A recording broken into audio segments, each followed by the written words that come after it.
Alright, welcome back to Anime Savants, everyone. This week, I am Coco Melon. Oh, this week I'm Smoke God ChuChu, baby. Oh my god. Smoke God. I did not expect that at all. Oh my god. One shot queen, hit it and quit it. This going back to the frame, she came from under. Concussion. Homegirl being laid out on the concrete for the remainder of the fight was awesome. Yeah, the best part was that girl was slumped, and they weren't even trying to like get her off camera. She was just leaning. She had the weekend at Bernie's lead. Like, I'm just here unconscious. You know how it is. Yes, I really wasn't ready for it. I did not expect that like at all. That was so good. I mean, I enjoyed the rest of the episode, but goddamn. Smoking that spaceship pack, baby. Oh my goodness. And continued the hands. Like, I actually, you know what? I actually liked how the other girl was trying to fight back. Yo, she was. She was trying to fight back. She was swinging, but it didn't matter. She just dropped her guard. One moment. The wind up from the... Right. Sit down, bitch. What you think this is? This is not a game. Y'all kikiing over in the corner. ChuChu hopped out the whip like, yo, I got smoke for everybody. Just walked up, knocked that girl the fuck out, and kept on swinging. I love it. Kept it moving. I now expect her to die. Like, so fast. I expect her to die. Like, the moment that things get serious, she's either going to get in over her head or some shit. I'm like, damn. I think she sticks around. Gruel is definitely dying, though. 100%. Oh yeah, the fucking he's gonna have shit. Yeah, he's gonna have like the heroic sacrifice where he's like, do you acknowledge me as a pilot now? Like, as he does like the one versus 100 bullshit. Yeah, I'm ready for that too, though. I am, but I'm also just like, bruh, like, you proposed and then you went back on it like immediately. Like, I think he meant something different. Like, I do. But take what is it though? Value. Like, that was my confusion. I was like, wait, what do you mean? Stop, wait. Like, you proposed. Yeah, I mean, but in a lot of ways, everything that all of these like kid characters are doing are not literal. Just the same way, like, what's her name? Miorine. Yeah. The way like her use of the word "oh, you're my groom" is not meant in the literal sense. At least within the story, like, she's not trying to get married. That's not the point. It's more like it's an allegory, and they're playing around with the fact that like that kind of a statement in their culture, you know, among children, is sort of like a kind of wholesome, you know. I wouldn't say it's non-romantic, but it's kind of in a way. It's kind of non-romantic, but. Also, we're the audience, so they're playing with our expectations too, since it's like subversive. It's got that little Yuri flavor to it. So, which I feel like the Yuri flavor has just completely disappeared. Yeah, for the most. But that remember what we said? We said this when we watched the first episode, both of us independently. It was that they're giving you the top like layer of a concept, but they're not going all the way in. And it wouldn't. And you know, if they want to make another romance Gundam, and we've seen that. That's what 8th Mobile Suit Team had. It was a whole serious romance subplot. But that's I don't think that's what this is about. Because look at all the stuff since maybe. I mean, I don't have a problem with it, but I mean, we saw this episode that they're throwing in like a salad bowl of a lot of different issues. You know, whether it's class-based politics and economics, statements about, you know, corporate enforced poverty, exploitation of labor, police brutality, autocracy. Then you had that scene in the beginning with like the politics inside of the Delit Corporation, which is again one of the dumbest companies I've ever seen in my life, because there's no way they could make anybody. But in this universe, they're you know, dominant. But you get all that stuff, and it's like none of it is particularly like deep. Like when ChuChu, I guess we're just going right to the review. But like when ChuChu is talking to her found family or real family. I think her dad was there, but there's also all those other workers. The whole point of that scene was to like make her very sympathetic, right? but when they had the other characters who were on site for that sort of crackdown, they're like, we're not really going to talk about that. You just chill, and it's because they're Yeah. protecting their daughter, but also like this wasn't the time to try to make a big political point. It's kind of there as seasoning, it's It's not the brooding in the point of the show, background. right? Yeah. So Yeah. I mean, that was like the only thing that stood out to me beyond the ChuChu thing. I feel like Suleta's stuff. Girl, what are you doing? Why are you crying? Like, get over it. Like, okay. I don't know. I just thought it was kind of like out of bounds for that character because she always was like the take the two steps forward. I mean, it also was probably extremely demoralizing for her to just continually fail back to back. mm-hmm. But it's also just like, but girl, I thought that like, well, she's also not an Ariel. Yeah, So she's maybe also a that's another child, thing. so Yeah. I think there's a point where we can get all like as an audience knowing that I'm watching an animated show written by adults Yeah. for people like me, that you start to I don't cynical is not the right word, but you overread what part of it is storytelling for the sake of telling the story, and then what part of it is Mm-hmm. storytelling to talk to you specifically in the audience. And like, I'll give the show credit. Remember maybe when we talked about episode 2, one of the challenges I felt they were going to have is that if you make her the holder this early, she can't lose, right? Which Yeah. means that you take a lot of the tension out of the threats, because you know that the alternative for her losing is literally losing everything. So she can't lose once. Meaning you got to figure out other ways to put For her her to in circumstances, lose. yeah, where either she does lose or it's semi believable that she might not succeed. So this was, I would say, an Okay. example of that, because it's a test. It doesn't relate to her big struggle and her status. We got the preview already that the other kids were some cheating ass cheaters, right? Yeah. And so getting the best of them somehow would still have to come through some hardship, and the hardship that she went through this episode was giving up about the unfairness of everything that's going on, that she feels like she's powerless to overcome. And right now we don't really know what the resolution is, other than at some point she's going to take the test again and those girls won't be fucking with her shit, right? So Yeah. that's kind of the end of it. And I'm okay with that. But you're right, when she's like crying in the mobile suit, it's like, this ain't the girl we knew before, but I guess it kind of should be at Yeah. some level. Yeah. I There's also also really like. racism. Oh How'd you yeah. feel about the Oh, racism? I mean, it was. I mean, what's it called? Did another episode someone spit in their fucking food? Yeah. Like I'm just like, okay, we really.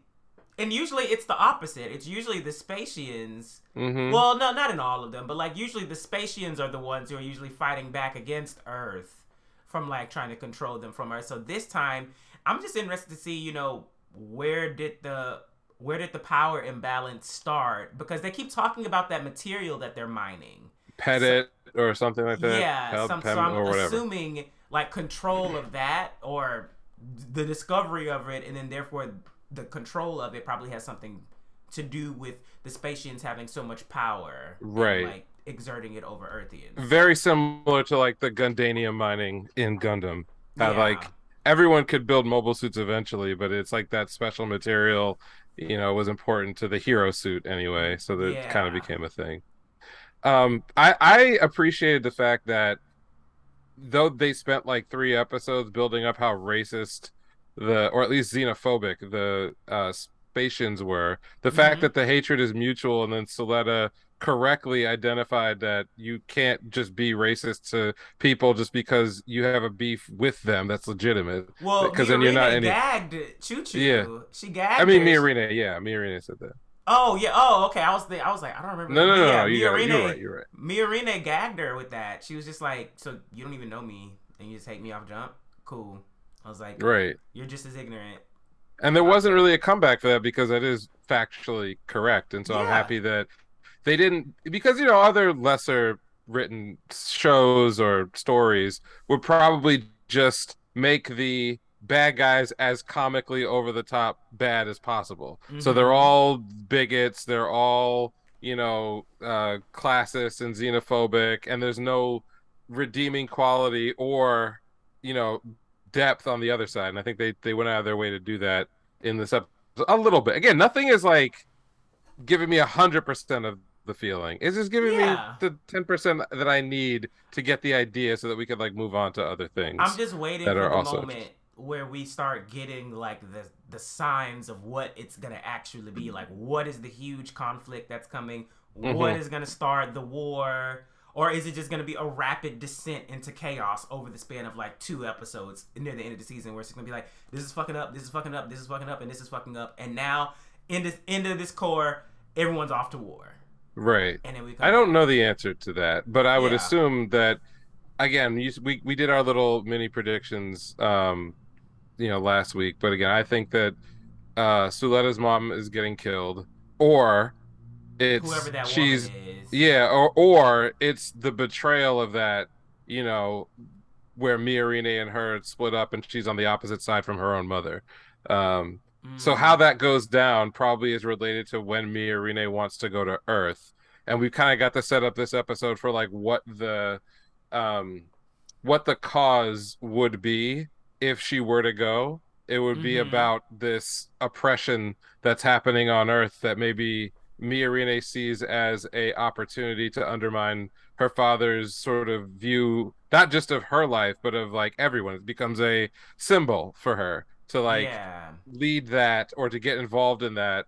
And also, we haven't seen it of Suletta yet, and I have my own thoughts about that scene when she was talking about the what happened on Mercury because I wonder if any of that is real. But Yep. uh the idea of Suletta listening and try and earnestly trying to learn from Miorine, only to kind of feel betrayed at the end. So, like, what did Miorine say in this episode? Oh, if someone is behaving one way, you behaving the exact same way back to them is unacceptable. It makes you as bad as they are, right? Yeah. I imagine that her uh that's something that she says and she probably believes it, but when it comes to like her own problems, She don't especially do that. right, Yeah. or when it ultimately matters, that actually she becomes a hypocrite in some sense by becoming like her father. Maybe I don't know what it is. I'm not gonna speculate on what that thing Yeah. Yeah. is, Yeah. Yeah. but because of that, I think Suletta, if that were a direction to go, I would love to see Suletta's personality of honestly and earnestly believing in the things that she's learning from all of her friends as she grows up at this school, having these experiences. She's the one who actually believes it, whereas like other people around her turn out to be hypocrites. Because that's a great way to set her up as a classical hero, but actually earn a lot of um the moments that would come out of it, right? And the people who are loyal to her are ultimately the people who see that in her and want that and believe that as well. And maybe the split, if there is one, with the groups that we're meeting lately, like that. Do you know the name of that guy, the white hair kid who keeps like coming on to her, the one who invited No, her to I the don't know his house? name yet. But like he'd be a perfect example of someone that Miorine hates for fair or foul reasons because she's kind of like he's being really nice to Soletta. Doesn't really seem like there's a huge ulterior motive there. Could be. But Miorine just sees him and on sight she's like, bro, this guy's part of the three houses. He's the enemy. He's the worst. And Soletta's like, but he's been nothing but nice to me and hasn't like asked Yeah. me for anything. And Miorine is like, no, you need to get away from him. I could see like splits like that where he winds up on the Soletta side of the conflict, right? But then maybe Mm. like ChuChu winds up on the Miorine side, even though they start out butting heads with each other. If Miorine's goal is to go do something with Earth forces, that's a great way to split that group up where you have like people who kind of should be on the same side actually in conflict with each other because they're, deep-seated um issues or lack thereof kind of place them. So I just keep watching these episodes trying to figure out, okay, who's got the death flags, who's going to be on which side of the conflict, and Exactly. but I'm committed. I think Miorine and Soletta split. I think they are the or they will protagonist antagonist role. They will Yeah. take that on, but we're not going to get that until season 2. Season 1's all about like making you love all these They're goofballs. gonna give us an Aldo Noah Zero. I Yeah, love it. please I love do. it. Please. I love it. Give me some more. I enjoyed it. ChuChu's got those hands. She's that girl. Did you watch Eminence? Yeah, I did. Yeah. What the fuck is this show? I don't know. I like it, but I don't know what it is. I'm so entertained, but I'm literally just like, what is going on? Like we're literally Mob Sakai 1 second. Then it's like you go into like finding a sadist princess who's of course using you, but then you ended up there because you wanted to experience rejection. And it backfired. He had a humiliation fantasy. Come on. Yeah, like and then they drop the death scene in there. He's in a forest banging his head, yelling about magic, and then runs out and gets hit by Truck-kun. So now we know how he died. We know how he died. It's just like, you're insane. Yo, this guy, he is crazy. He also, for comic effect, is a complete doofus and a hedonist, but then also he's like secret cool guy. It's the opposite of what I usually hate. Okay, we're gonna talk about Mahoka for 2 seconds, but not for much. Not much. It's like in that kind of a series, you take your main character and then you just make him literally every cool thing that you could do for an audience insert. He's a mage, the most powerful mage in the world, but he's also the most important secret spy in the world. He's also a ninja. He's also the master engineer. He's Tony Stark. So you're like layering on all of these different big time character tropes. But in this one, he's strong and good at everything, but it's actually they're layering on all the kind of goofy isekai, like fourth wall breaking, like rom-com roles. Yeah. They're not the ones that are all flattering. You know what I mean? They're not like, they don't add up to a person who is like cool. No. They kind of add up to like a weirdo psychopathic loser. But it's played for comedy. Yes, and it works. It works so well. The fact that the beginning of the episode was him thinking about how all the girls, because I knew the girls were leaving. Yeah. But the fact that he was like, oh, they caught on to my lie, so of course they don't want to be around me anymore, like blah blah blah. And it's just like, no, bro, they told you. They told you why they were leaving. Like, your lie is real, bitch. Like, yes. Oh my god. He still doesn't get that either. He still thinks that it was like an accident. Yeah. That he found his sister. I love it though. It's completely like blindsided me as far as what I went in. Except I was expecting Lelouch. I was expecting like, oh, I got your ass before you came through the door. Like, it's over. It's dead. And it's him just literally goofing off. And right. Yeah. I'm trying to, how do we what is this character archetype? Because it feels familiar, but like, I don't know. It gives me Mob Sakai, homeboy. Yeah. It gives me him, where he literally was just trying to like live through shit and basically being like, all right, I'm good, and then having to get involved. This is him. He picked two bum friends who were like, oh, they're background characters with me. No one's gonna pay me any attention. I'm just gonna live through this shit. And it's gonna be cute. Yeah. And it's getting away from him. There probably is someone else. I just you know what it is, again, like they when I say shows that are fun, often will like crib notes from like other popular things, but but instead of it feeling like they're all disconnected, it's almost like they're having fun with it. You said Mob Isekai. I actually say episode 1 of ReZero Subaru.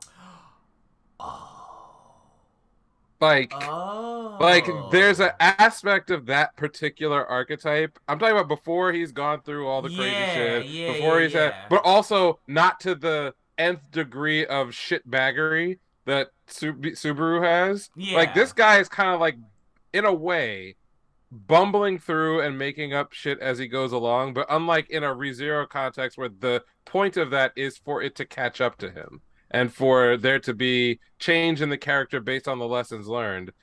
You know, this, you know, what we got here is the overpowered main character who is kind of a psychopathic dirtbag. Yes. You know, he dreams of being magical Batman in real life and then dies and becomes magical Magical Batman, Batman. but in his own head, he doesn't believe any of that shit is real. He even thought it was a game when he was, in the regular world. That he's like playing a character, just something that he always wanted. It's his fantasy. Now he's in the fantasy, but he doesn't think any of this shit is real. So he's not taking it very seriously. Which is amazing. Yeah. Amazing. So did you ever look at the description of the show? Because I didn't before we watched all the trailers. I just watched forgot the trailers. I forgot that the comedy tag was like second in every single description that's out there. It is? Yeah, I didn't notice it. I didn't know. I noticed isekai, action, supernatural. I noticed it's second, so that means it is a pivotal. Okay. I think people who knew, and then the rest of us, because I remember the manga. Well, the and I may have read don't give any kind of like comedic drop. It's all like hoo hoo ha ha. I'm showing off maybe with the girls there's like a little bit of comedy, but not with him as a character. Well, it's all irony. That's the thing. The comedy of this whole series is not gags until this episode with like him chasing around the little gold coin. That's a gag. So that's a straight up like comedy. But up until this point, it's been pretty much full irony. Whether it's the misinterpreted reactions of all the people who are around him, his little like storytelling turning out to be true, him accidentally finding the evil lair where they really were doing all the things that he had just sort of been making up that they might be doing. Like all that shit is just ironic. Even when the guy popped out of the wall, he was like, "Oh shit, I guess I was in the right place. Oh well," right? Like there was no deeper thought there. It wasn't like, "Oh, now I put it all together. This really is happening." He has still not had that moment where it's like, "Oh shit, this is actually real. This is totally 100% real." And maybe it's a good thing for the show that they were doing a few more gags here, because if the shoe drops somewhere in this season before it's over, that the character is like, "Oh shit, everything I was fucking around with is real. I got this gang of bitches that is taking over the world to protect the world." Like if that ever happens, if you're gonna be funny, it can't be irony anymore. So you got to have some other gags to keep that comedy going where it is. But I thought that show was cool. How'd you feel about where they're going with this little mini arc? Because it appears like some machinations are going down. I expect him to like flex on Zenon or whatever the fuck the guy's name is. The guy who like originally wants to like propose to the princess. I feel like he's either gonna kill him because he's gonna be part of the cult, or he's gonna embarrass the ever loving shit out of him for his own pleasure. That's where I see it. But I also now it makes so much more sense that like the comedy's the second attack, because even at the end of the episode, I was like, this nigga could just like flex right here and just like tell all of them, I'm sure. But then in the end, he's just like, "Oh, I guess I'm in trouble." Yeah, like it didn't. Oh, okay. Again, I still, it's that idea. He feels like he's in a game. Yeah. So everything he's trying to do is in the like. This doesn't fucking matter. Like I'm gonna go pretend to be a schlubby noble. I'll get all these dumbass friends. I'm gonna have a good ass time. Like no one's gonna pay attention to me. Oh fuck! Now I'm like hooked up with this princess. I don't really like it that much, but like we'll see where this goes. Yeah. Then he kind of finds out more about her. He's like, you know what? Which was a cool scene. The one that was on the train. The train, yeah. I liked the writing on both ends of that, because it wasn't just that, our I know fantastic. Who you are. Right. Yeah. Like the situation with the princess is mirroring what happened with his sister, where they get that there's something up with this dude, that he's not 100% on the level, but he gets over when he wants to be cool in a way that doesn't come off in all the like every other time. Oh, I'm playing a game. Oh, this isn't serious. Oh, what do I do? Blah blah blah. In that moment on the train, when he had like two sentences where he's like, kind of annoys me that you talk shit about your swordsmanship, because I think it's kind of cool, and I don't like when people talk shit about things I think are cool. And it wasn't. I mean, that's a cool guy line, right? That's what it's there for. It's like, yeah, he's a cool guy. That shit. But but I actually bought it. I bought it that like this fanatical weirdo. This is actually something that is not him pretending to be anything. This isn't a game. He's not like fucking with this woman. Whatever. So I like that. And then her reaction I also liked, which was she was like, "Oh, I'm getting the fuck out of here. Like I don't Yeah. know what the fuck that was. I don't like that shit either. I'm out. So I'm cool with the again, give me 10% of good ideas from other stuff and just make that shit work. Agreed. What else did you watch? I watched Mob Psycho. What did you feel about that this episode? Oh, The I'm episode behind th on Mob Psycho, but go Oh, ahead. okay. Oh, well, I'm not then listen. If you talk about some fucking comedy, this is some fucking comedy. What happened? So the structure of the episode is all based around this continuing idea of like Mob not really knowing what he wants to do. So the Mm-hmm. theme this week is popularity. And so the setup is that the helmet religion that got founded partially by Dimple and then later on by, all of Mob's sort of like indirect doings around the town, Yeah. culminating in the broccoli. They have this movement has actually gotten so popular that there's real money that's involved now, and they're looking for Oh. a leader in order to sort of centralize everything and take advantage of the power. So they're going to have this tryout essentially for all the people who claim that they are the true leader of this religion, which includes Oh. some characters that we met last season, some of like the people who have like exorcist psychic powers Yeah. showing up saying that not that they're the leader, but they're the only ones qualified to like control all of this power that is being brought together in this religion.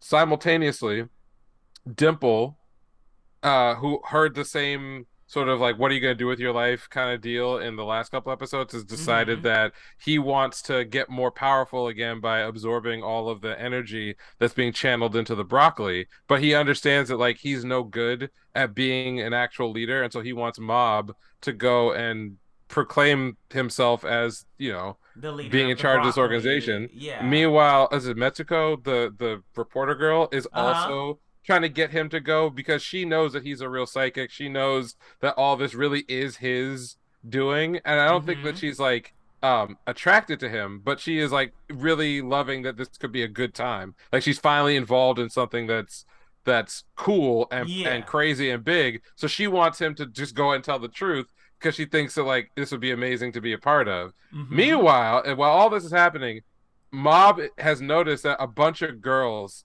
have started talking to him. Like, so that includes Oh. his crush, Kuzmetsuko, it includes like some other random people, characters we know. But like Yeah. before this, he was totally oblivious to it. Whereas now he's thinking that everybody is looking at him. Maybe he says a bunch of times in the episode, maybe I've gotten a little popular. Have I gotten popular? Oh my Hmm. gosh. So the funniest part about this episode is that they represent Mob feeling himself by changing the way his face is drawn so that it looks Oh, like a Chad? Fist of the North Star. What's that character's name? It's a Chad face. Yeah. The main character of Fist of the North Star. I don't know why I'm forgetting off the top of my head, but he gives him the big bulging chin, the hard jawline, Oh my but he still looks like god. he still But the looks like body's the Mob. same. Yeah, he still looks like Mob.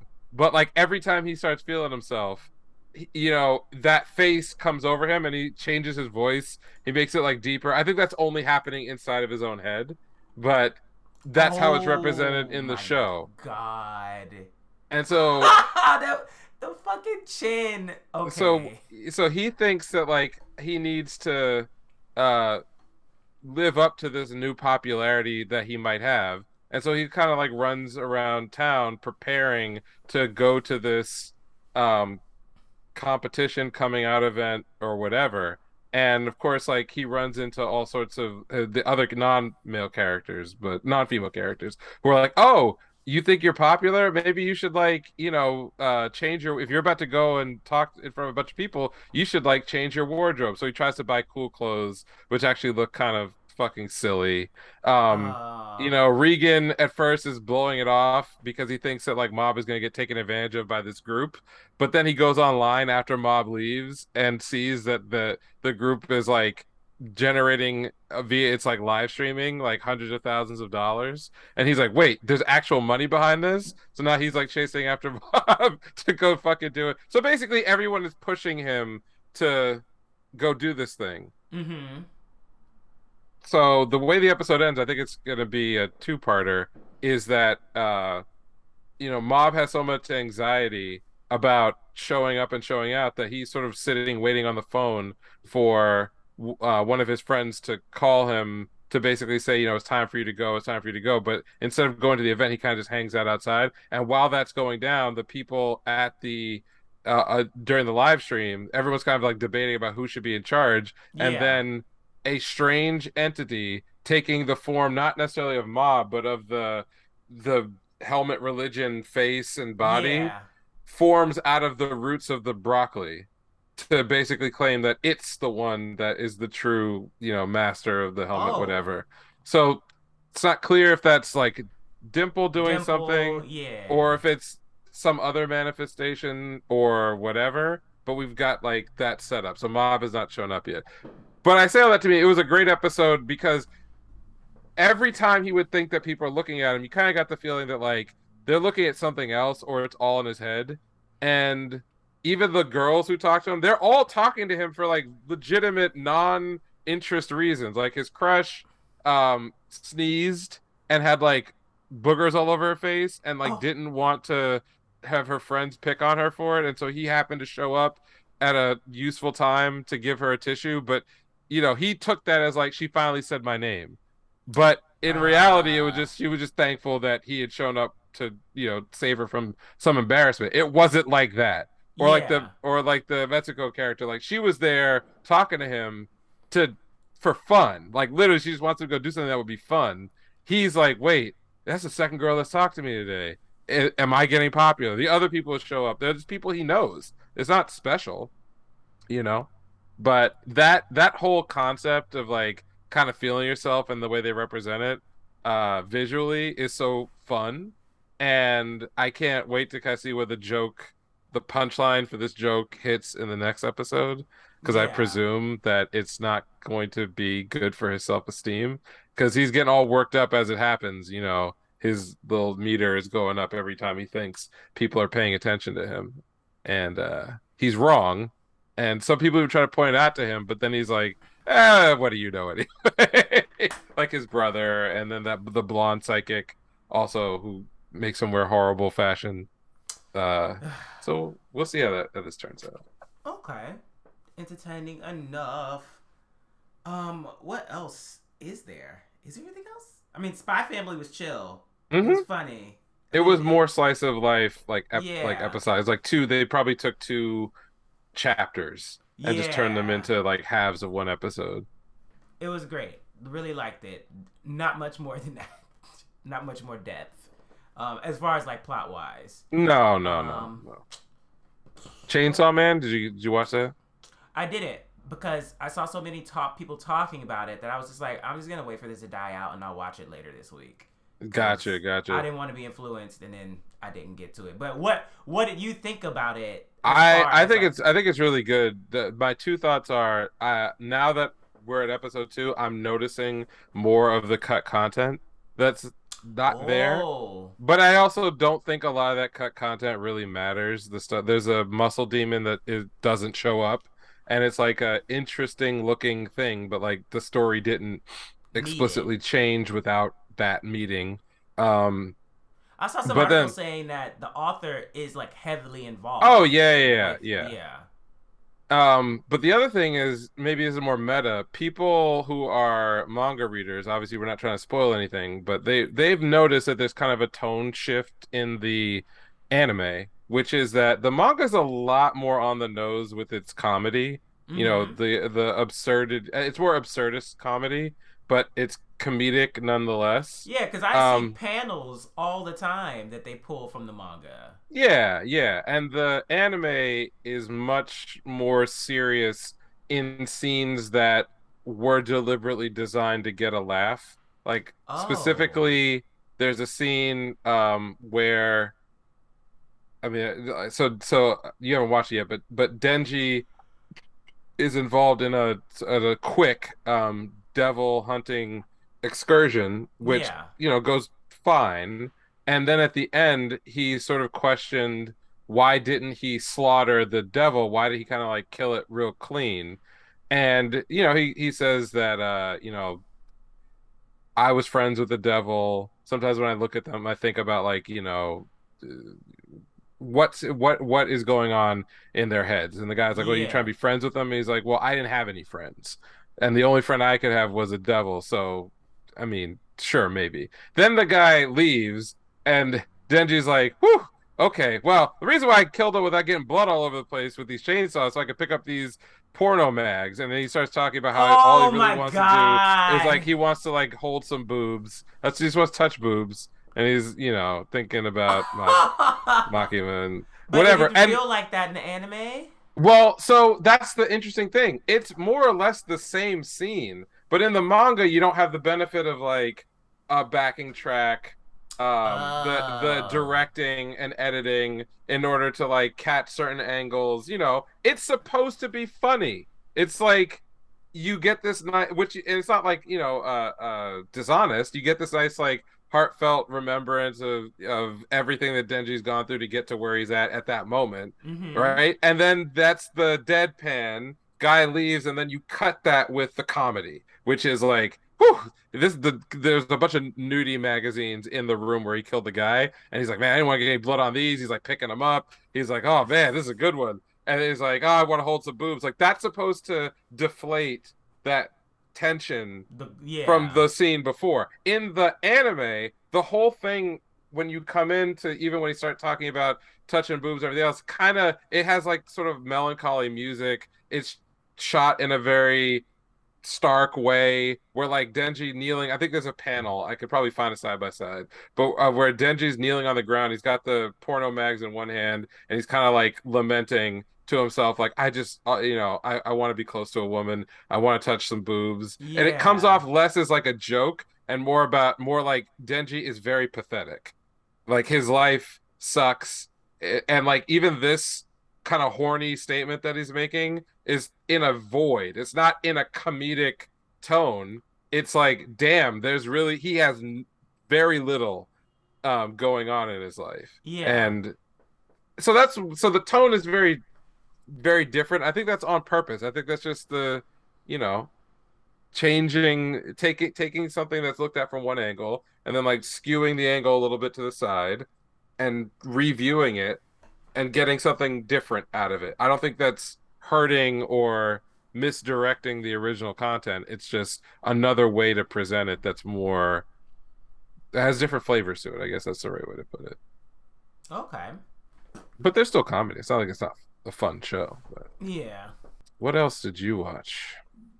That was kind of all that I watched for You this Blue past Lock? Did you week. catch up on that one? Episode Oh three? yeah, I did watch Blue Lock. I actually enjoyed the loss. Like I actually really liked how they put into perspective the 0 to 1, like Mm-hmm. making your own soccer. And by the end of the episode, I was like, well, this makes sense.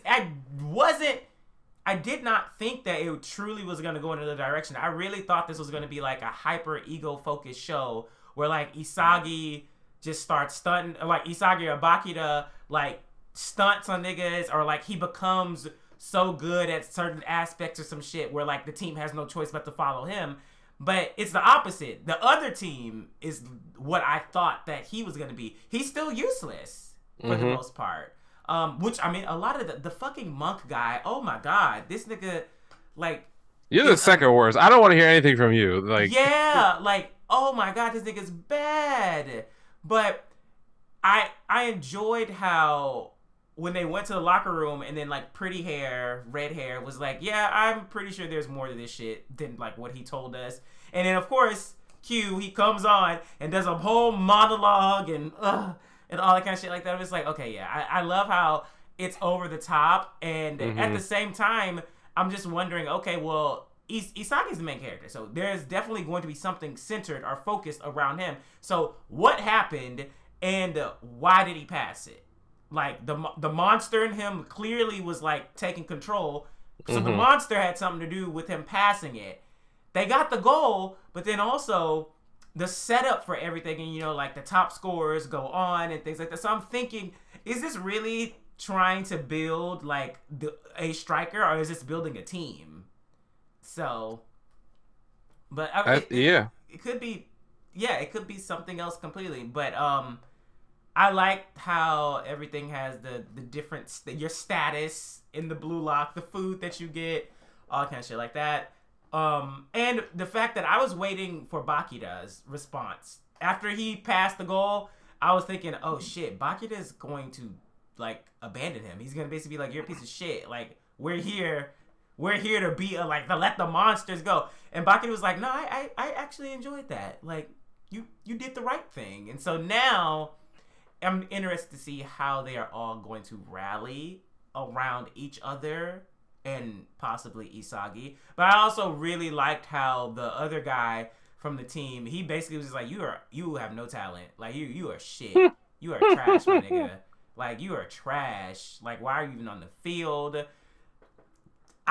They made him seem like not like a huge antagonist. He's just like the first hurdle or the hurdle for right now. Because I'm pretty sure they probably have to go back against them depending on how like the rounds go or the matches go. He's in the opening, so I presume he's one of the permanent characters who stays on. Yeah, Which is nice because they kind of gave us some quick rules that they're anime tournament rules in the sense that they exist only to make it clear to the audience who you get to still hang out with after the first conflict is over. Because, let's say this was like a real death game. It's like all the people on the losing team die. Well, that means you kind of only get one good shot to enjoy certain characters because then once they're gone, they're gone. Here, they kind of gave themselves a storyline out. If it's like, oh, this character is super cool and popular, we put all this time into developing them and giving them an arc. Yeah, they're not going anywhere. They're not going anywhere. Yeah, they're gonna get beaten, but they're still in the story. Like, chill out. You'll get your sexy boys, who get to stick around. Oh my god, yeah. They were leaning into that heavy this episode too. Did you watch the extra that was at the end? Yeah, whatchamacallit, homeboy working it out in the gym. Bro, like that shot was only... That was fan service. That was like the fanniest service I've seen. I was like, damn, okay. Like, are we really What's that swimming anime everybody liked? Free. That's some free shit right there. That's what that is. Yeah. I think I'm not mad at it. The difference is that there wasn't like a close up of like the right, yeah, and because that was like the flexing. Leftover animation, like he had like 3 frames where he's like going up and down. So like I get it, like they ain't trying to spend no money on this, but like kind of going back to the opening of the episode. So the team Z versus team Y, or was it team X? I don't remember what it was. But so Barrow is the one character who like got all the development on the other side. I like his design a lot. It's clean. He's got like a distinctive hairstyle, but it's not fucking crazy. He comes off immediately like he's serious and that he's like there for business. The structure of the story was all built around turning 0 into 1, and I really did appreciate that. Like Ego's theory about how to produce what he wants out of this program involves stripping away all of the rules and the incentives that normally give the boundary of the game, so that let's say you're an audience member who does not play soccer, doesn't watch soccer. So full disclosure, I played soccer for years in high school, so I was a defensive mid. That was my position. I usually played right if I had to, but I'd be all over the field. And I hated it. I should not have been. I should have just been a wing defense. But if you don't know the rules of soccer, any good sports anime around the sport has to find a creative way to teach the audience what are the actual rules, right? Yeah. And because every single character in this story has to be a soccer expert, if they're, say, ranked in the top 300 in the country to get into this sort of like program, you're not really afforded good opportunities to have a bystander or someone else kind of like give a ton of exposition about, okay, these are all the positions of soccer. This is what you could do with the ball. This is offsides. This is score. This is a penalty kick. They found a fun way to deconstruct the game, and then through the storyline start to reveal all of the rules and the reasons and the history and everything else around how the sport is actually played, without it being like the supporter character on the sideline trying to commentate a play, right? Because that's been done like a billion times, right? And that is it's boring. It takes away from the flow. It's also not the point because you also have to then develop these supplementary characters, and that's not what the show is about at And they're all. not even playing the fucking game. They're just there. Right. So I loved that when they got on the field, they started with, okay, we're just random. We're going to take positions essentially at random, right? The guy who's playing goalie had never played that position before. Everybody wanted to be like a forward. And they don't really spend any time telling you what are these roles for, what do they do, except that it was clear everybody wanted to be a striker, i.e., a forward, and they Yeah. didn't get that. So then that sets up for all the dissension when they actually get on the field, where when Ego says like, "Oh, this extra rules about you can either survive by having the team with the most wins, or you could be the top striker scorer on your team, one or the other." And so that was great because it then played on everyone's insecurity because we already learned that if you're out, you're never gonna achieve your dream. So having everyone just turn to a brawl where people on the team, the same team, are stealing the ball from each other was a ton of fun and made sense in Yeah. this wacky setup. And then you kind of start looking at the team Z like, can y'all niggas get it together? Like, where's the plan? Where's the strategy? Blah, blah, blah. And you can just tell, like, each episode is going to have to be about getting one of the members of the team to sort of add their skills and ability in the right place. So it started with Isagi realizing what the problem was. So they're at 0. Then Barrow shows up just through pure king shit, just guerrilla modes, and forces the other team to just feed him the ball, which is a reasonable strategy for like basic soccer. You get like one really skilled, point position player, and then just like build your whole strategy about getting the ball to Around them, them. right? And they'll Yeah. take all the shots and whatever. That's like elementary level club soccer you play with kids. If there were going to be any strategy, that's all you would really do. And then like Isagi realizes that his ability to through force just get everyone on his team in line around one winning strategy completely destroyed them. There's nothing they can do to stop it because all guys are doing are mobbing the ball, and that means that like guys are wide open. And because the other team is now willing to pass, albeit to one guy, they are just wrecking their shit. Then you get the stuff with him and Bachira, because Bachira already in the previous episode is like, I like you, I could vibe with you, Isagi. Yeah. We could make some shit happen. That Bachira was the only one who didn't try to take the ball. Yeah. Actually, in the beginning, that was the Yeah. right. So he was already halfway there.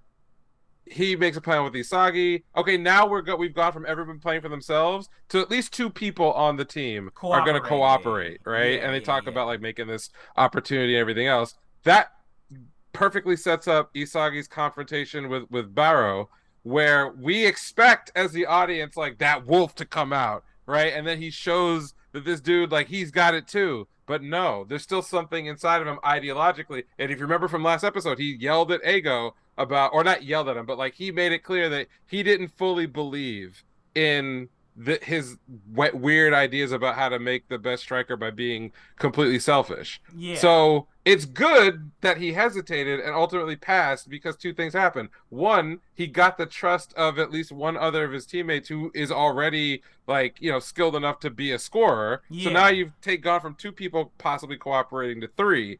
But then on top of that, remember like the whole argument against Japan style is that all they do is like control the ball with like passes and everything else. This sets up Isagi to either overcome that to get the killer instinct or to be the guy who starts to see how he has to move all the pieces of that team to be like killers.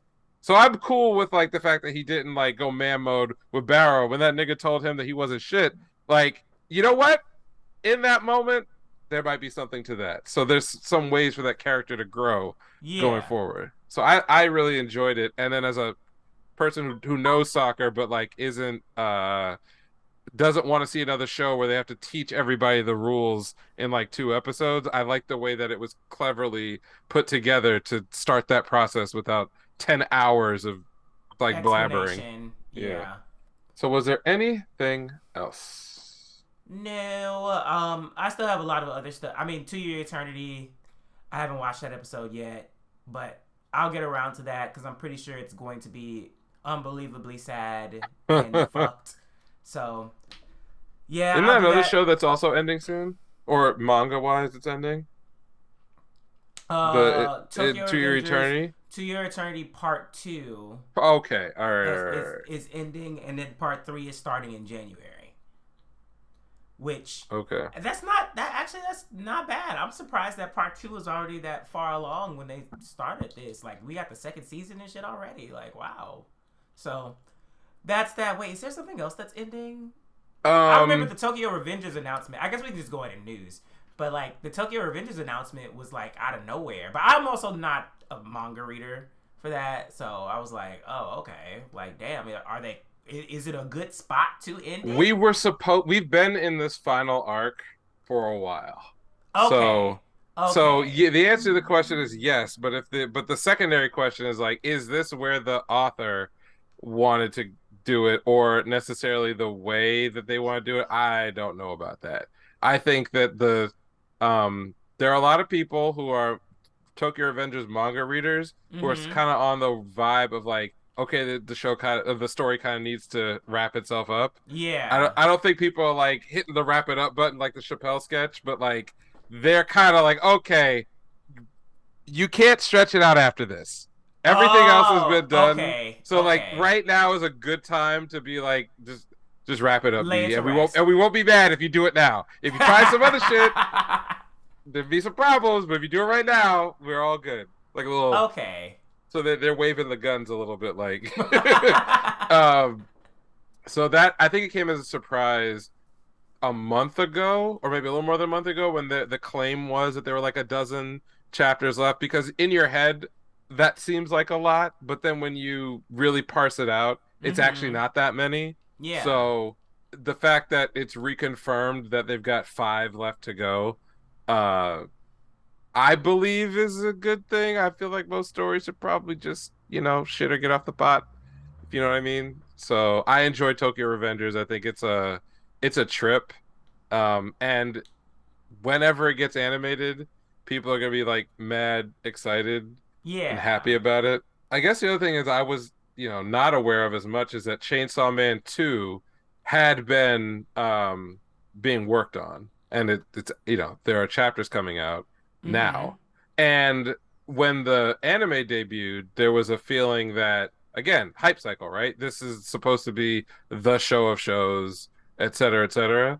But the sales of the volumes for both Chainsaw Man and Chainsaw Man 2, especially, did not really go up after the Oh. release of the anime, at least within Well. like this short period where we've gotten. I think the last reporting period only covered 1 week when, you know, 1 week of volume sales the week of the debut, but it Yeah. did not seem to have like a huge impact on that. Hmm. So Well. there Could are there? two explanations. The Yeah. explanation one is that no one Yeah. gives a fuck, Yeah. which I don't know if I totally buy that because the hype is hype. But explanation two is that the sales had already been juiced up from the anticipation of the Of the season seasons. starting. So Yeah. the idea that there would be this humongous change is maybe a little overthinking it because there already was kind of a big movement. I think they were at like something like 200,000 volumes sold, either in total or whatever for the previous month. And so Mm-hmm. 225, 230 is really not the expected bump, but they were already pretty high to begin with. So there's that aspect of it. Um, Also, it's not like that's world beating either. Like when Jujutsu Kaisen dropped, they went from like a respectable 300, I think, to like 700 or something ridiculous. Oh. So between like 5 and 700, which for reference is more than like One Piece was doing. And One Piece had, because of its incredible length, had still had like early volumes that whenever like, there would be some buzz, like say like movie Red is coming out. So when that first got announced, they had sales spikes in volumes because people all over the place who may have like dropped it, at like volume 180 would then Yeah. suddenly go back, or like people who had never gotten into it be like, well, let me find out what this One Piece is about and go back and buy the first 50 volumes. So that kind of a thing versus what's happening with Chainsaw Man. It just, I don't know. I feel like I'm on this like weird anti Chainsaw Man thing where I'm like, it's really cool, but it's not a phenomenon, you It doesn't know? seem like it is a phenomenon because I the day of I see a lot of talk about it, but then afterwards it peters out very Yeah. fucking quickly. No one is basically online talking about, oh, this character it compares to this. Like they're not comparing them niggas to like Sasuke and shit or whatever. What all of them do? No one's getting compared to Goku or anything like that. It's basically just, oh, the episode happened. Oh, people are pissed about the CG or people are pleased about this, etc., etc. And then it's gone. It's not like an overwhelming like hype force that is Demon Slayer. Niggas hate Demon Slayer, but Yes. them niggas that hate Demon Slayer, in addition to the niggas that love Demon Slayer, they will talk about the episode the nonstop until we get the next one. Like Yeah. it never peters out. And with Chainsaw Man, I'm kind of just like, oh, okay, I guess the episode was good. Because then by Thursday, I was like, damn, was the episode good? Because I don't hear nobody talking about it. Like, Yeah, I'm the sad talking episodes about it. are good, but they, it goes back to what we talked about last week, which is this is a series where you're gonna get a lot of like 7.5, 7, 8, as far as Yeah. excitement level generated by the episode itself.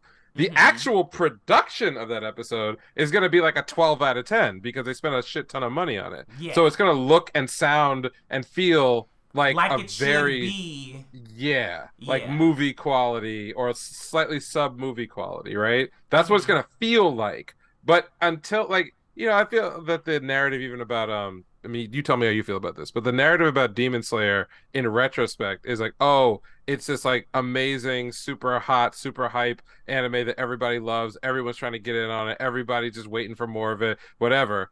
And that always was true. But no, it wasn't. It was basically the same thing happened where people were like, what is this thing? Oh, maybe it Yes. might be good. The anime drops. Everyone is like in love with the visuals in episode 1, but then the hype for it fell off a cliff. It fell off a cliff. People were saying, "Oh, this season is slow. It's boring. Oh, why is Tanjiro crying all the time? This isn't cool." And it wasn't until the last 2 to 3 episodes of Episode season 1, 19 in yeah, literally, particular. it was episode 19 that the entire narrative on Demon Slayer Shifted. changed. Yeah. Like, it did a complete 180, and it's like off to the races, you know? And now we just look at it like, oh, it's a super successful series that was so successful. Folks were like, God damn, it sucks that it's like ending in print just as like the hype was getting like building for the for the anime. Like it exploded, but it exploded super late in its first season. Chainsaw Man at best is going to follow the exact same trajectory Oh, okay. because what you're seeing now are a bunch of extremely well produced middling episodes as far as like story and development and character and everything else. Like we haven't even like really met power. We haven't really gotten to what is the actual direction of the plot. There's no real antagonist. There's no exploration of anything. So the hype level was at like a 12 out of 10, and then the first episode came out and like no one could say it looked bad. Nobody could, they might, the style might not be for them for the CGI, but it didn't look bad. Nobody could say it sounded bad because it was great. No one could say it wasn't well produced because the production was off the charts. No one say it wasn't well directed. The direction has been solid. I bet you if you watch episode 1, 2, and 3 when it comes out back to back, like in one block, you'd think like this is an awesome OVA. Like this is sick, Yeah. right? But like week to week, it's not gonna give you nothing. It's only until enough shit has built up and then you get to the, because you know what I heard this week? You can tell me if you heard the same thing. All I heard this week was like, damn, I didn't know Chainsaw Man was this horny. That's what I heard. That's the only chatter I heard about it on I mean, my shit. but I knew that though going into it, so it's kind of just like, okay. Yeah. Like people who didn't read the manga, don't know anything about it. This was their introduction. They were like surprised. They were like, "Oh shit. Chainsaw Man is like like weirdly horny in ways I don't quite know how to explain. You know what I mean? He's talking about I want to grab some boobs. He's staring at Makiba, like imagining fondling this woman. It's like it's not played necessarily for. Remember what I said in the manga? It's comedy, right? Or it's And so the part of a anime is comedic. definitely more of like a creep factor. Yeah, it comes off as like not funny, or at least not it's not intentionally supposed to be like a joke. You're like it's like the author. It's like he wrote a comedy and then he went and like pitched it to like a movie studio, but instead of pitching it as a comedy, he pitched it as like a bleak coming of age torture novel or torture movie where like everything that was like light and funny is now like slightly skewed because of how it's going to be produced to be kind of horrifying and sad, like the sad clown type of situation. Yeah, yeah. Yeah, and so people are kind of reckoning with that. It's like, well, this is not the feeling I was expecting to have, which is what I said about episode 1. If you remember I said that. Remember I said that like this isn't a show that you're supposed to feel good about. You're not Yeah. supposed to like, you know, fall out of you like bust a nut when he revs the chainsaws and you turn your brain off. No, this is a show where you turn your brain on. This is where you're like, man, I don't like this feeling. I kind of don't like this character either. Like everything here is just a little bit unsettling, and then the over the top, cartoonish and comedic things that do occur are kind of this aperitif, like an like something to take after the meal to like change how your palate interacts with the thing you just saw. Yeah. That's what that's there for. So I'm not surprised that the buzz is not through the roof. That's all I'm saying. Not surprised. Well, along those lines of hype, Attack on Titan's author is going to Anime NYC. So is this his first public appearance abroad? Something like that. Something crazy. Yeah. Which I mean that'll be interesting. Yeah, I think so. I mean, I'm always down to find out what is said in interviews when they're not in Japan. Mm-hmm. Because oftentimes, I don't want to say that they have their minders are like riding them real close when they like talk to a magazine or something. But it's very interesting the perspective you get when it's just like an American, either a journalist or like a fan journalist and a translation. Because sometimes stuff is talked about from the creator's point of view that was already lost in translation, and so you get to kind of see their perspective on how other people who are not they're not basically non-Japanese people Yeah. interact with their stuff and how they react to that. um so I'm looking forward to whatever media comes out of that That panel. yeah, because like I don't really Isayama one is like Isn't he a kind of very problematic? uh, he's supported like some other artists who've gotten in trouble in the past. Okay. I don't think he himself has ever really been associated with anything. Oh, well, the I mean, you could be the judge. So when Attack on Titan got serialized and published in the US, there was Mm-hmm. like a controversy around some designs that he had in the original manga that were clearly drawn from like Nazi. well, they were saying it was Nazi Germany, but if you really Yeah. look at it, it's more like World War I Germany. But either Okay. way, his reaction to that was kind of slow because he didn't know that there was kind of this. First, there was a reaction to the content. Then it got censored by. I don't know. Was Viz the one behind it?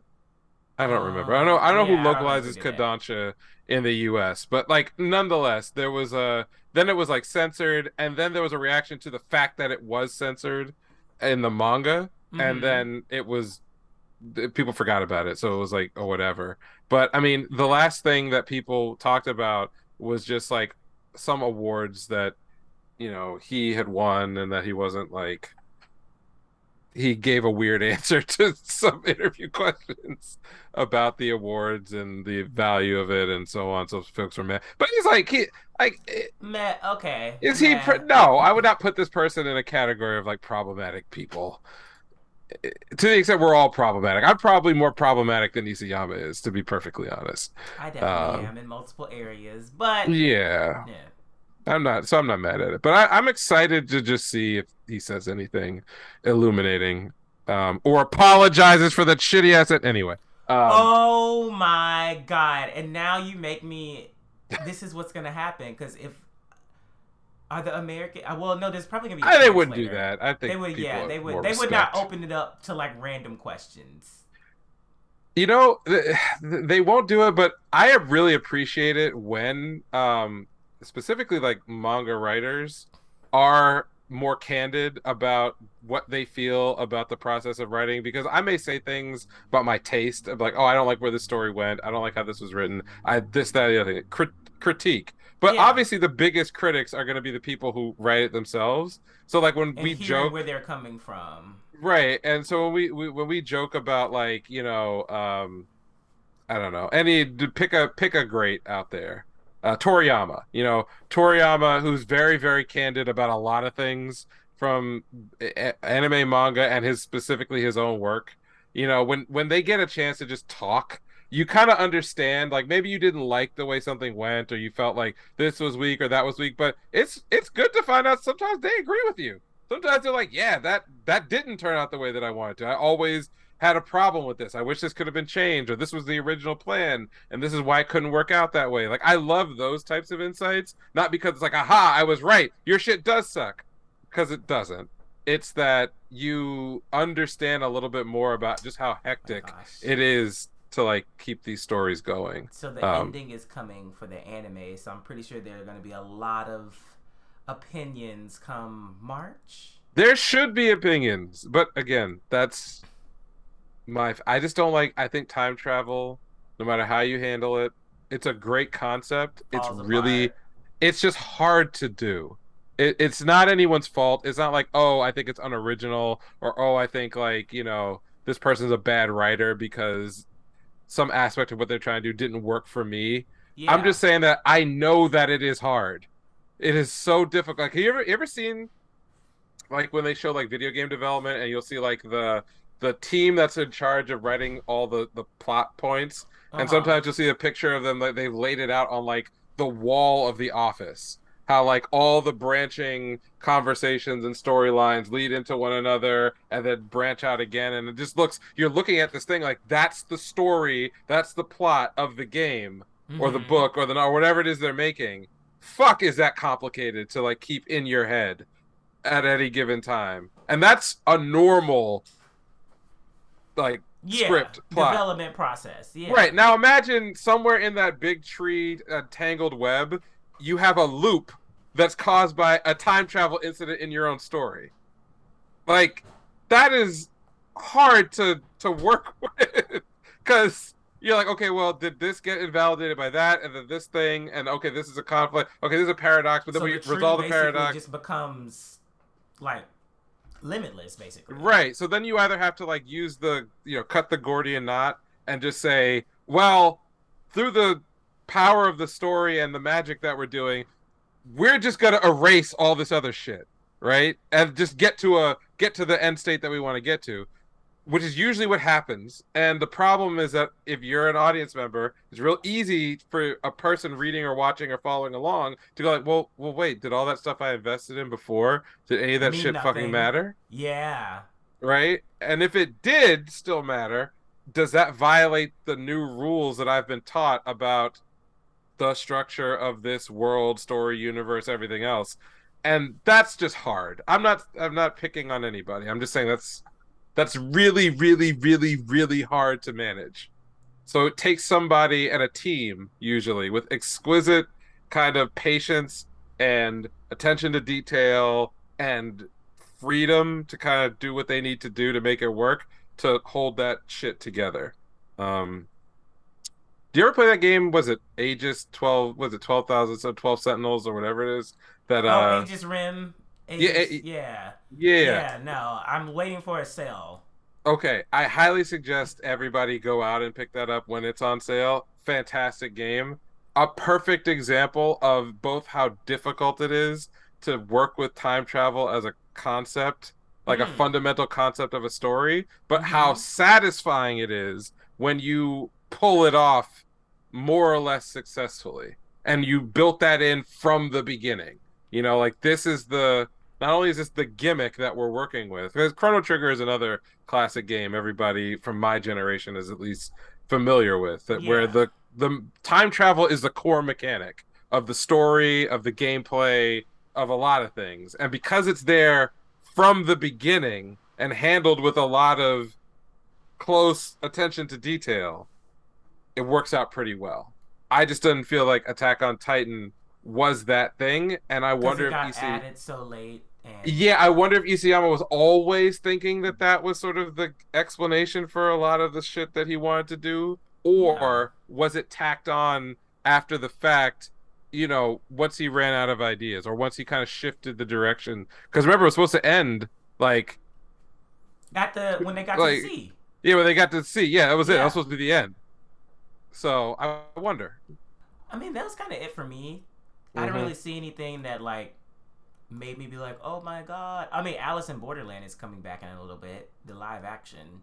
I'm really excited. I also read some ways into the future on Oh, you it did? because it's so good. It's complete, right? It's already Yeah, complete. I did not Yeah. finish it, but I did read further because I was like, I gotta know. Oh, I was waiting because I went and I was like, please don't tell me Netflix canceled this shit like immediately, and they were like, nope, new season already working. And I was like, thank God.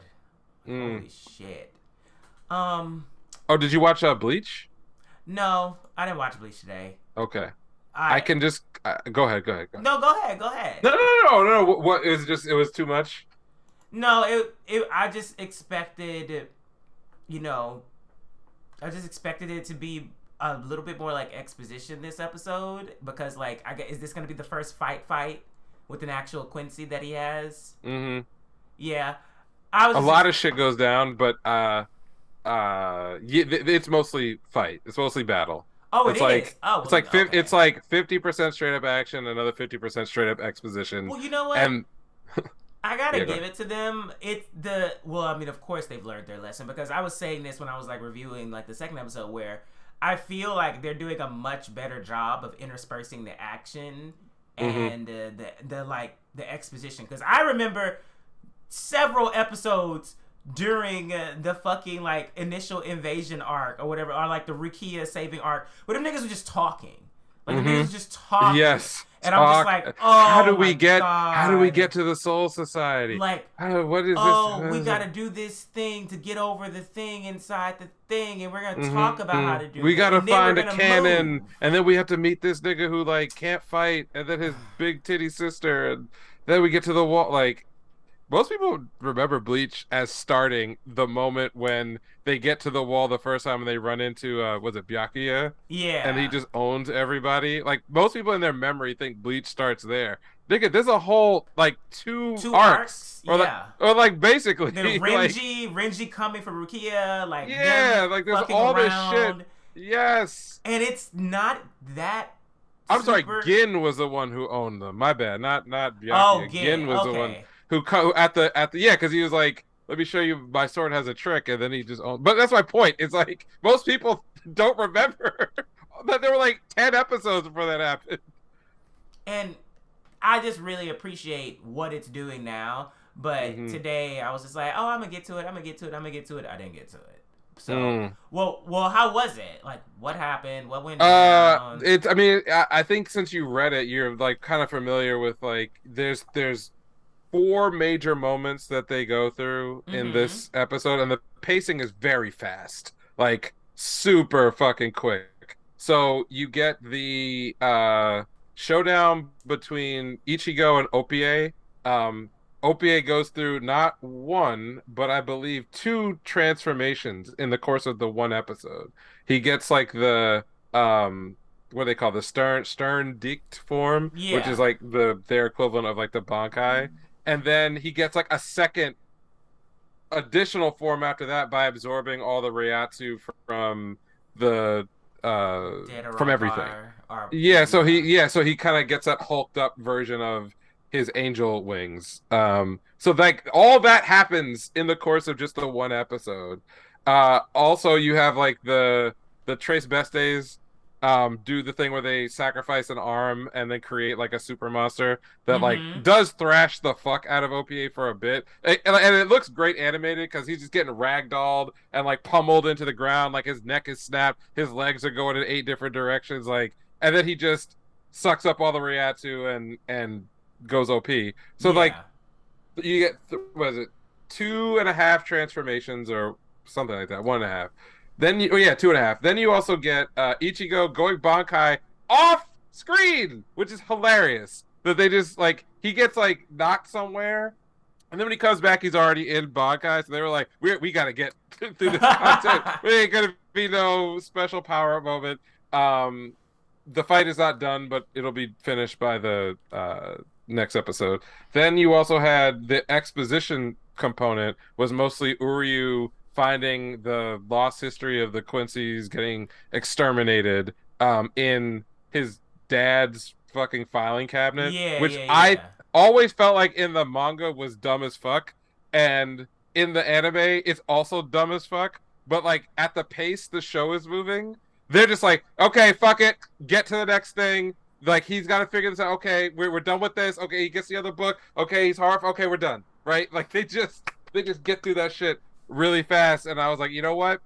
It is stupid, but at the same time, like we didn't waste a ton of time on this. Yeah.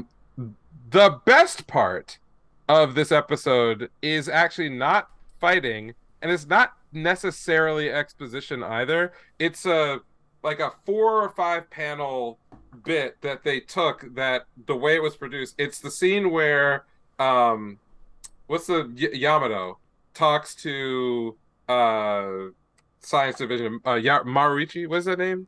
Not yo. Yeah, I know you're talking about. Yeah. So Clown they face. have a great conversation, which probably would have been a lot better if they had planned in like I don't know, the first arc to be like, oh, this is the real story of the Quincy's, because they have to like info dump like why did the Soul Society wipe out all the Quincy's? Why did they commit genocide? You know, whatever. We got a little bit of it when like Uryu was being getting his character introduction in the original series, and they kind of just like forgot the fuck about it for whatever.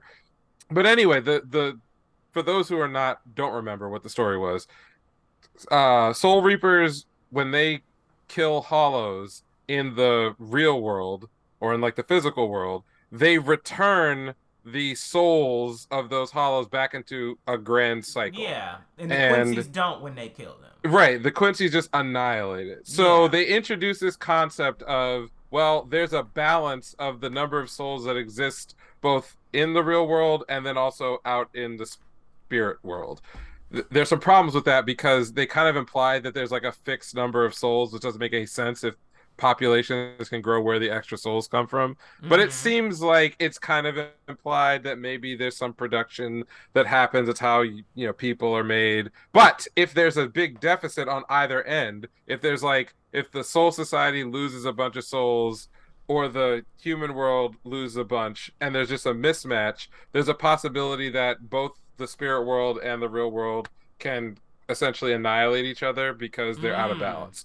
It's a loose concept that when you think about it hard makes almost no sense in the context of anything you've ever been told about Bleach. Yeah, but it sounds okay. On paper, it sounds like anything you've ever heard. It's very Buddhist. Yin and yang, balance, harmony, all that shit. So they run us through that concept very fast. And then there's this great conversation with between Yamato and the research dude where he's like, look, remember in the beginning when like all those people died in Karakura Town and we couldn't figure out what the fuck happened? That was you, wasn't it? It was Yamato talking to Mayuri.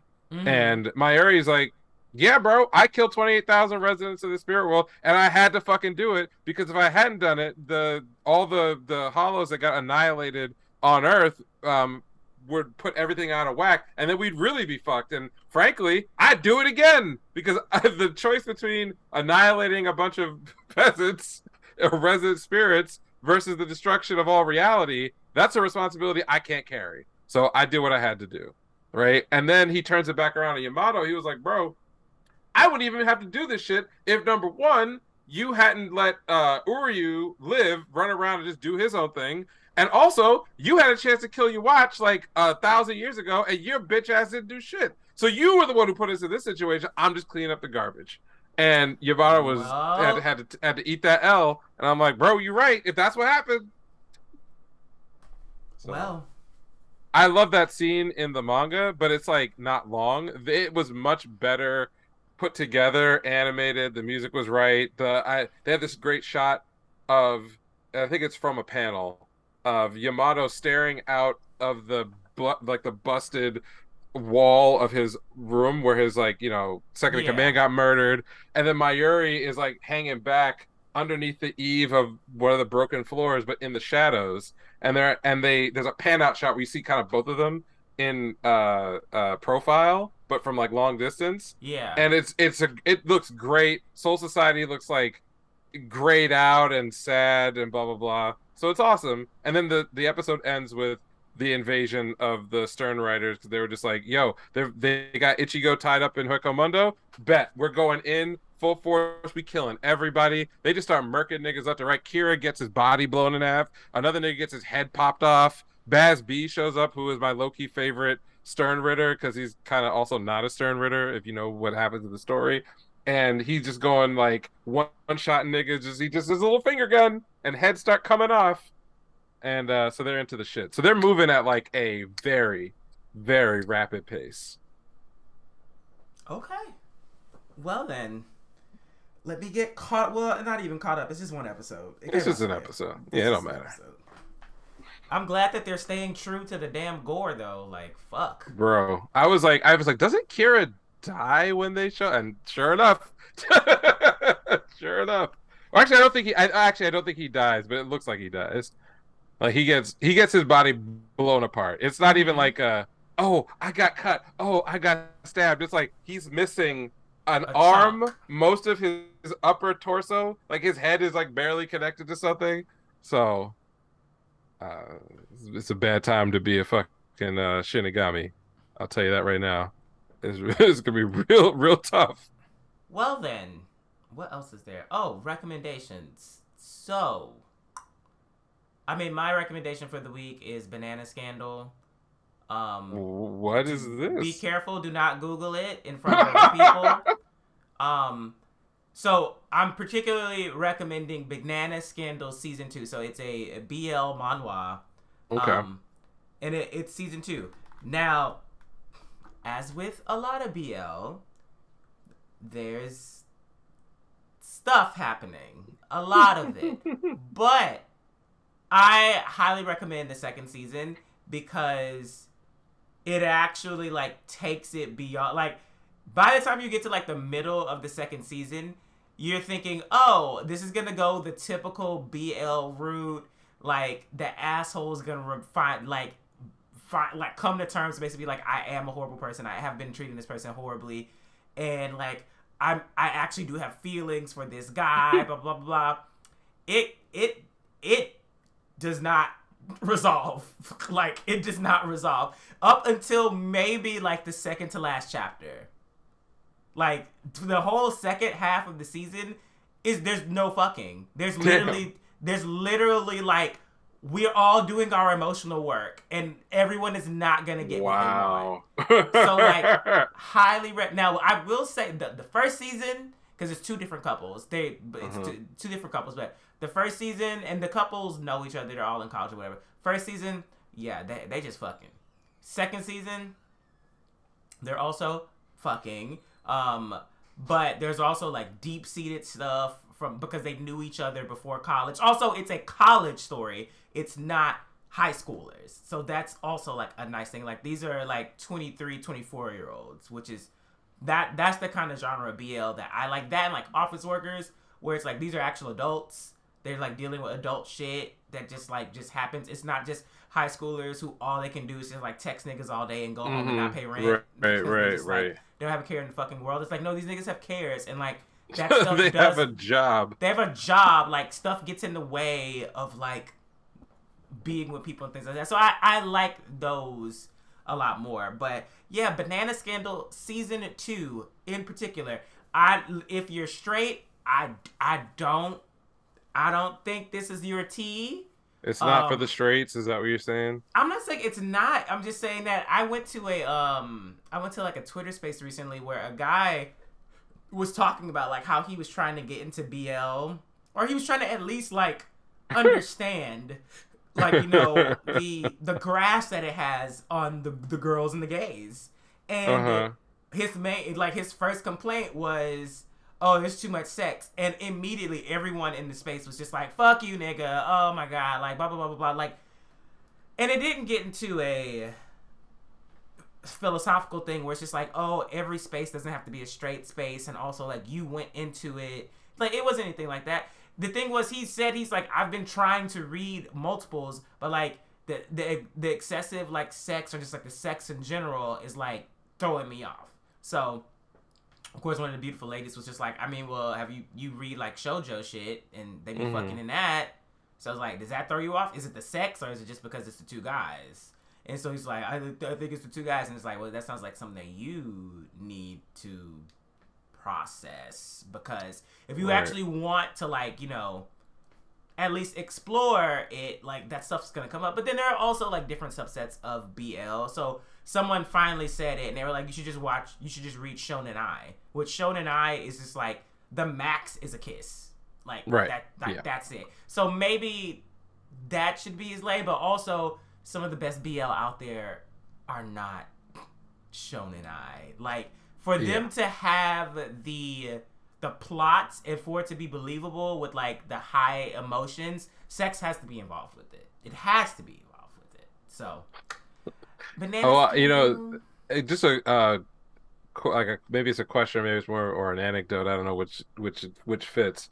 But you know, my experience has been that if somebody told me that the greatest story ever written was sitting in a genre that I generally don't have any energy for, not positive, not negative, it's not on my radar at all, I would give it a try. If there were some aspects of, like, the genre itself that either, let's say at the extreme end, I found it distasteful. Let's say it was like straight up gore, right? Like it's like the grindhouse gore genre. I don't have a problem with it myself, but I know plenty of people who will not watch a series if it is like gore or gore based. You know, I think that people need to be able to differentiate between the objective qualities that a thing might have and then the things that you can't get past. If you can't get past something and it's just not for you, and that's truly what's going on, then it's fine. And you shouldn't have to, like, defend yourself as like, well, do you hate these people? Is this the issue? No. Yeah. But unfortunately, a lot of people have not done that introspection yet. So they don't know what the actual answer is. So in those cases, I would say don't have that conversation until you've thought about it a little bit more. But kudos to him for even just checking it out. Yeah. Like, being curious and being like, hey, I want to know what's going on over here. Because, like, like, the Fujoshis and the Fudanchis, we be having a grand old fucking time. But, I mean, it just might not be for you. And that's okay. But, you know, you can't come into it and then, like, be like, oh, there's so much gay sex in the boys love category. Yes, my nigga. Niggas be fucking. Do you remember the name of, like, the traditional Japanese woodblock print? Is it like, it's not shunga, it's something, but there's a lot of, like, older, like, we're talking, you know, 18th century, what's essentially, like, just porn, gay porn. But it's incorporated into the art. I think I've seen some of that. Yeah. Yeah, like, I remember, like, probably 7 or 8 years ago, I was literally doing actual research because someone had pointed out to me that, like, there was this Shintoist. Look, my cat has showed up, wants to talk. There's like old, like, Shinto tradition in martial arts that basically was a big proponent of like what is effectively like a gay martial lifestyle or Mm-hmm. a lifestyle free of women. And so the obvious implications, these are sort of like, you know, if they're not ascetics, then they are engaged with other men, Yeah. whatever that meant at the period. And I was fascinated by that kind of like how related that was to like in ancient Greece. You had this like the companions, like that concept of like something Yeah. super manly, like being like the strongest warrior, and then having the strongest warrior bonds with other men, and then how that so easily also moved over into like social and romantic, but it wasn't seen in the same way. And the fact that like two strong warrior traditions could basically develop the same concept side by side. So doing all Niggas this be research, fucking. They be yeah, and fucking. Like, I was doing all this research into that art. And what was interesting was like, do I have a deep interest in looking at other men penetrate other men? No, not no. particularly. But I also thought it was like a super fascinating uh like entire history and art style and storytelling, and like why were these things acceptable then, and then how did it so change so aggressively like the 19th. So I was into it, but it's for research, so you're like you can find a way to still enjoy something that For is what it again not is. for you, Yeah. but it doesn't have to be like, well, I have a case of the not gays here. I'm totally not gay. It's just I just want to look at this gay stuff. No, just enjoy it. And Artemis agrees, right? She agrees. Yes. But yeah, that's um, my recommendation for the week. Be careful when you Google it, because you know the most popular panels are popular for a reason. So yeah, be careful when you Google it. But yeah, Banana Scandal season 2 in particular. so I have like a real recommendation, which I've mentioned before, but never like said, hey, you should go watch it. But Peerless Dad, I started rereading it. It's got like Mm-hmm. 200 something chapters, mostly because I'm still in my feelings that Red Storm has been over for years, and there's not been like a follow up from the author. But the reason why there hasn't been a follow up is because he was writing Peerless Dad the whole time he was writing Red Storm, and they Oh. kind of take place in a universe that are the two universes that are like parallel universes. So like characters Yeah, from I do remember one, you bringing this up yeah, so like before. characters from one, a couple of characters anyway, show up in the other, and they are literally traveling from the other universe to get there. But like the experience of reading Peerless Dad as an older person, so I think I first came across it, I was probably like just turning 30. And so like it's been years, and I went back and I've been rereading it, and especially the beginning, which is all focused around the main character's upcoming and then very recent birth of his first child, is a lot more effective, like than I would have thought, like emotionally effective than I thought it was in memory. Yeah. Um, and I just think it's like a really unique series. So I don't really know how to describe it other than it's like a martial arts action family drama comedy, but it's every part of it is both treated seriously in one aspect, like say when you know the main character's facing off against a whole army, it's serious. But then when it's seen through the when that same events get like replayed through the eyes of like him having to come home and like just be a dad who's not necessarily respected by his child, it Yeah. kind of gets all played for comedy, like what he had to go through. But he goes through some fucking shit. It's like it's some serious fucking shit. So that's my recommendation, is just it's like don't be daunted by the fact that A, it's a older series, and B, it's like almost 300 chapters long. Peerless Dad is really good. And then something to keep eyes on, I would promote fuck, what is the name? I know the name in Korean is shorter. It's like fuck. Sorry, I'll be taking a break for personal reasons. So really interesting mix of concepts. So this is a not quite a hunter story, not quite a like there's another like subgenre within this like Dungeon showed up, and then like bad things started happening. There's one where the genre is like the main character is not themselves strong, but they are very good at training other people to be strong. Okay. So this is like a rebirth tale where essentially in this world, it's everything you would expect. Like Dungeon showed up, Monster showed up, blah blah blah. The main character is what you would expect. I got assessed as the lowest ranking possible, so I suck. But now they've decided, the author decided to sprinkle in another subgenre, which is I am a manhwa manga novel author. Okay, but it's not. I get trapped in my own story.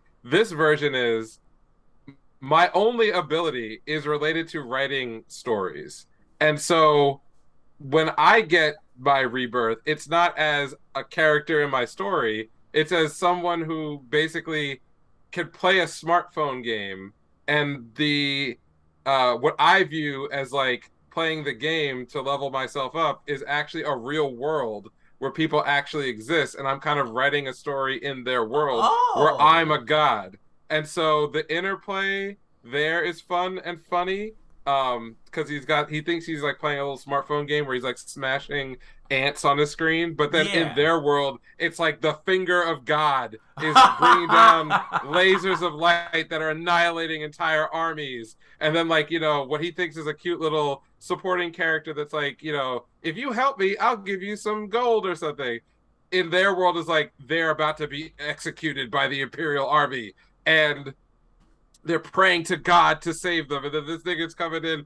He's annoyed playing this. He's addicted to this game.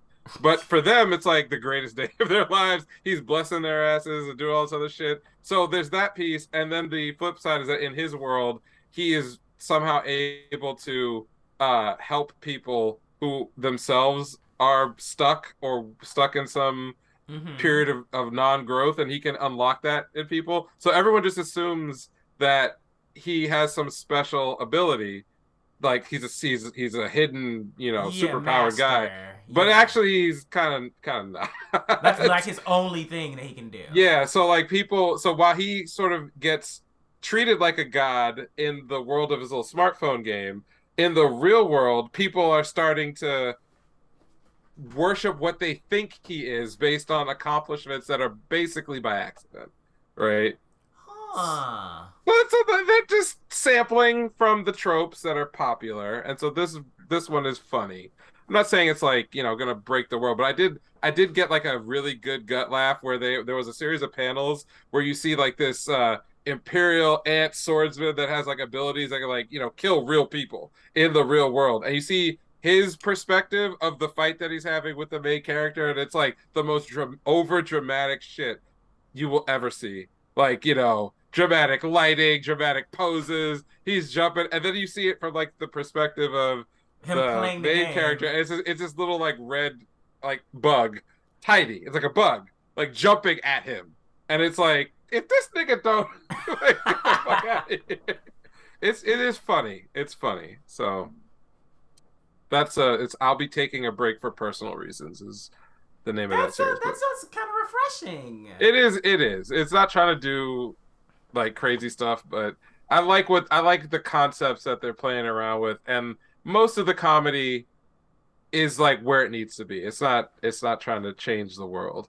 But Peerless Dad is just good. It's just a good ass series, and there's a lot to sink your teeth into if you get into it. So,